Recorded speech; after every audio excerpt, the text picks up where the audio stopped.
On this NSP short, Peter Tilley shares how being sick and tired of being sick and tired was the first step on his road to sobriety and a life full of daily meaning and purpose.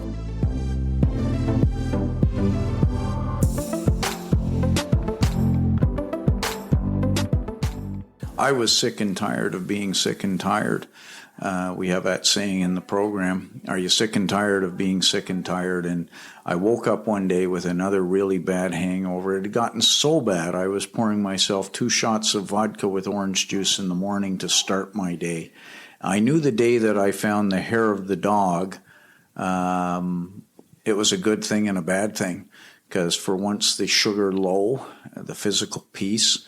By then I was drinking straight booze, vodka, because, oh boy, they won't smell vodka off me.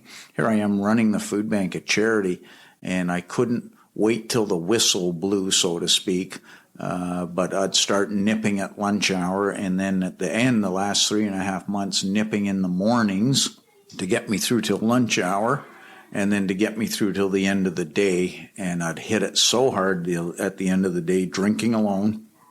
An old George Thorogood song, I drink alone. Oh, that's my song. That's cool.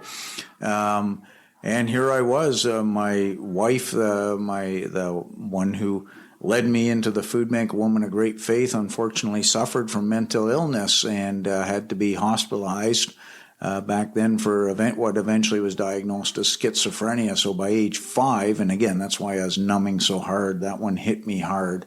Why I started hitting the booze hard again. She had to be hospitalized, so I was raising my daughter on by myself from the age of 5 on. We're very close to this day as a result. But that numbing that I was doing at night and eventually during the days was having an impact. And I could feel the wheels coming off, but I was under the throes of addiction. And until somebody's under the throes of addiction, who other than an addict thinks, my God, at this pace, I'm going to kill myself. I can't carry on at this pace. I better double my insurance policy so my daughter will be looked after, a 12-year-old, and that. So that was a huge motivation, was her. And I just woke up one morning with a bad hangover, and I remembered the wreckage of the day before, what I could remember. I'd shown up drunk at an Ottawa food bank event, slurring my words, and I just felt my staff, the people we serve, but the people in that room that day were in shock that the guy running the food bank was up there drunk in front of the mic. And that was my low point, my rock bottom, that I said, I'm probably going to get fired for this, and I should have been, possibly, but I've disgraced myself just one time too many, and I don't care anymore whether I'm fired or not, and I didn't. I need to sober up, and unfortunately, abstinence was just an unheard of for people who suffer from addiction, Chris. So many of them, it's, I've got to get this under control, and that's all they think. I've just got to get it under control, and that's what kept me going for the last 2 years was, I'll get it under control. I'm Peter. I win all my battles. I'll get it under control. No, I was melting down so hard, there was no way out other than sobriety. So I called the AA hotline. A gentleman called me back, and began a journey with him that turned around my life as he showed me hope. And I've learned that with our people here. I'm not going to put you in purgatory. We're not going to put you in hell. We're not going to give you a miserable existence where you sit around drinking coffee and smoking cigarettes, as I thought these people from Alcoholics Anonymous were. Okay, somebody sitting around, oh, I wish I could drink again. Oh, I'm smoking cigarettes and drinking coffee, and the rest of my life I'm going to live in remorse. I went to my first AA meeting at his insistence until he could meet with me the next day. Peter G. was his name, 23 years of sobriety at the time. And I went to a meeting at noon. He found one for me and said, go to this meeting, start the journey now. And there were all these old timers. It was a teetotalers meeting off Alta Vista Drive, a bunch of seniors. I was in my 40s then.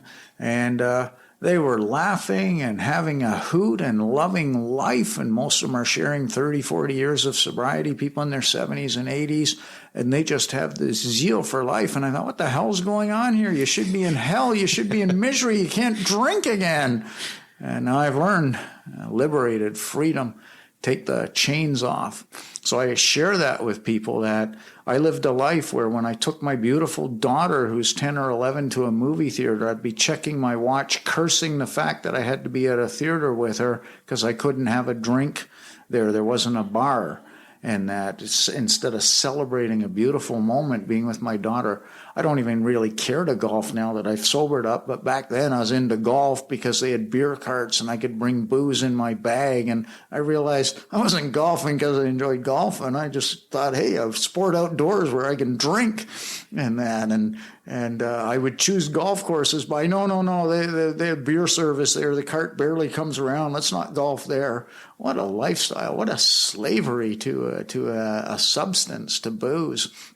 And I realized so much of what I was doing was centered around, I have to go to an event tonight. I guess I have to hold off drinking, or I'll have a couple of nips before the event. But damn, I'm not going to get to drink till 9 tonight. Oh, well, I guess I'll wait. What a horrible existence. What a horrible, and that's it. People have to realize that those suffering from addiction, those we see on the street, especially smoking crack pipes, there's no joy happening there. That's slavery to an addiction. That's numbing that's going on. And to break those chains, to break free, to start sucking in clean air, as I do to this day, I see life through a clean set of eyes, through a mind that's uncluttered with the fog of addiction and the smoke and mirrors of addiction. It's a beautiful thing. I drink in this life every single day with gratitude. It's my morning prayers. It's my closing prayers at night, that I've been restored. I've been rejuvenated. I've been given this life. And I give back every day to everybody, people I touch, friends, family, whichever. I'm just such a better person. I can be counted on. Now. I was becoming somebody who couldn't be counted on, who wasn't good for his word. If you don't have your word, what do you have when you deal with people? And I'm that guy now that I always wanted to be through sobriety.